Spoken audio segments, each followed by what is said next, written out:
കഴിഞ്ഞിരിക്കുകയാണെങ്കിൽ ഇനി പി ജിക്ക് വേണ്ടിയിട്ട് ഇന്ത്യയിലെ തന്നെ ഏറ്റവും ബെസ്റ്റ് യൂണിവേഴ്സിറ്റികളിൽ നിങ്ങൾക്ക് പഠിക്കണം എന്നുണ്ടെങ്കിൽ നിങ്ങൾ ഈ ഒരു എക്സാമിനെ കുറിച്ച് എന്തായാലും അറിഞ്ഞിരിക്കണം. അതാണ് CUET exam, common university entrance test. 2022 ശേഷം ന്യൂ എഡ്യൂക്കേഷൻ പോളിസിയുടെ ഭാഗമായി യൂണിവേഴ്സിറ്റികളും സെൻട്രൽ യൂണിവേഴ്സിറ്റികൾക്ക് പുറമേയുള്ള deemed university, private university, state യൂണിവേഴ്സിറ്റികളും ഈ എക്സാമിൽ പാർട്ടിസിപ്പേറ്റ് ചെയ്യുന്നു. NTA കണ്ടക്ട് ചെയ്യുന്ന ഒരു കമ്പ്യൂട്ടർ ബേസ്ഡ് എക്സാം രീതിയാണിത്. ഈ എക്സാമിന് നന്നായിട്ടുള്ള പ്രിപ്പറേഷനും എല്ലാം ഉണ്ടെങ്കിൽ നിങ്ങൾക്ക് ബെറ്റർ ആയിട്ടുള്ള യൂണിവേഴ്സിറ്റി, അതായത് ഇന്ത്യയിലെ തന്നെ ഏറ്റവും ബെസ്റ്റ് യൂണിവേഴ്സിറ്റികളിൽ വലിയ ഫീസൊന്നും ഇല്ലാണ്ട് പഠിക്കാൻ പറ്റും.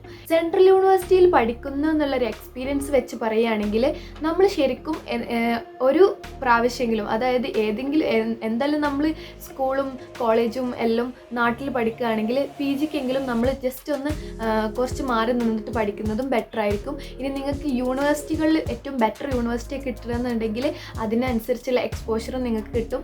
പിന്നെ കുറേ കോണ്ടാക്ട്സ് കിട്ടും. പല സ്റ്റേറ്റിൽ നിന്നും ആൾക്കാർ ഈ സെൻട്രൽ യൂണിവേഴ്സിറ്റികളിൽ വരുന്നതുകൊണ്ട് തന്നെ നമുക്ക് പല സ്റ്റേറ്റിലും ഒരു കണക്ഷൻ കിട്ടും.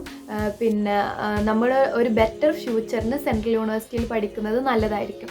CUET എക്സാമിനെ കുറിച്ച് കൂടുതൽ അറിയണമെങ്കിൽ നിങ്ങൾക്ക് എൻ്റെ വീഡിയോസ് വാച്ച് ചെയ്യാം. ഞാൻ ലിങ്ക് കൊടുക്കാം ഡിസ്ക്രിപ്ഷനിൽ. ഇനി എന്തായാലും ഡിഗ്രി കഴിഞ്ഞിട്ട് നിങ്ങൾക്ക് ഒരു ബെസ്റ്റ് യൂണിവേഴ്സിറ്റിയിൽ പഠിക്കണം എന്നുണ്ടെങ്കിൽ എന്തായാലും നിങ്ങൾ CUET എക്സാം എഴുതുക. CUET എക്സാം എഴുതാനും നല്ല കൃത്യമായ പ്രിപ്പറേഷനും വേണം. അതാവുമ്പോഴേ നിങ്ങൾക്ക് നല്ല ബെസ്റ്റ് യൂണിവേഴ്സിറ്റി തന്നെ കിട്ടുള്ളൂ.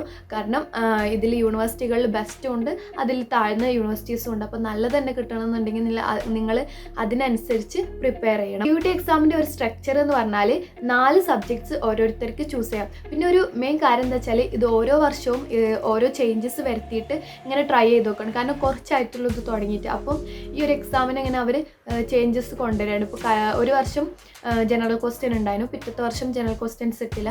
അപ്പോൾ ഇതിലിങ്ങനെ മാറ്റങ്ങൾ വന്നുകൊണ്ടിരിക്കുകയാണ്. അപ്പോൾ നമുക്ക് 4 സബ്ജക്റ്റ് ചൂസ് ചെയ്യാൻ പറ്റും എക്സാമിന്. ഓരോ ശരിയുത്തരത്തിന് നമുക്ക് 4 മാർക്ക് വെച്ച് കിട്ടും. പക്ഷേ എന്തെങ്കിലും ഒരു തെറ്റുത്തരം വന്നാൽ ഓരോ മാർക്ക് വെച്ചിട്ട് മൈനസ് ആവുകയും ചെയ്യും. അപ്പോൾ ഇന്ത്യയിലെ തന്നെ ഏറ്റവും ബെസ്റ്റ് യൂണിവേഴ്സിറ്റികളിൽ പഠിക്കാനുള്ള ഈ ഒരു അവസരം നഷ്ടപ്പെടുത്താണ്ടിരിക്കുക. കാരണം ഒരിക്കലും നിങ്ങൾക്ക് ഈ സെൻട്രൽ യൂണിവേഴ്സിറ്റിയിൽ പഠിച്ചിട്ട് നഷ്ടമായി ഞാൻ പഠിച്ചുകൊണ്ടിരിക്കുകയാണെങ്കിൽ എനിക്ക് അങ്ങനെ ഇതുവരെയായിട്ടും തോന്നിയിട്ടില്ല.